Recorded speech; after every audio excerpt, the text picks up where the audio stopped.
ஜின்கள் சுலைமான் அலைஹிஸ்ஸலாம் என்ன பண்ணாங்க, பெரிய ஒரு அவங்களுடைய மாளிகையில மேல அந்த என்ன சொல்றது பால்கனியில நின்றுட்டு ஆசா வச்சுட்டு நின்றுட்டு பார்த்துட்டே இருந்தாங்க.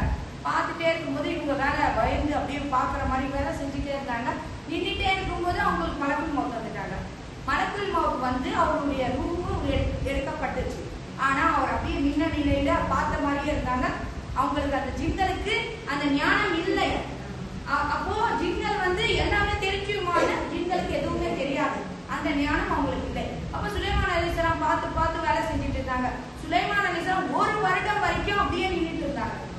அவங்களுடைய உடல் வந்து ஆமா அப்படியே நின்றுட்டே இருந்தாங்க. அது ஆசா பிடிச்சிட்டு நின்றுட்டே இருந்தாங்க.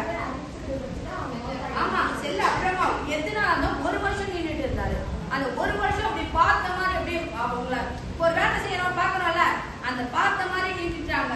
ஜின்கள் பாக்குறாங்க, ஆஹா சுலைமான் அலைஹிஸ்ஸலாம் பாக்குறாங்க, சீக்கிரம் சீக்கிரம் வேலை செய்யுங்க அப்படின்னு அந்த பள்ளிவாசல் முழுமையும் கட்டி முடிச்சு அதுக்கு பிறகுதான் அந்த அந்த ஆசா பிடிச்சிட்டு செல்ல அடிச்சுட்டே வந்து கடைசி எண்டுல தான் அப்போதான் கீழே விழுந்ததுக்கு அப்புறம் தான் அவர்களுக்கு தெரியும் சுலைமான் அலைஹிஸ்ஸலாம் மன்னித்து விட்டார்.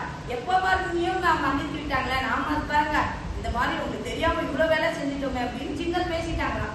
அப்ப ஜின்களுக்கு வந்து அந்த அறிவு கிடையாது. இதுல நமக்கு என்ன தெரியும்னா, ஜின்கள் வந்து எல்லாமே தெரிஞ்சுப்பாங்க தெரியாது.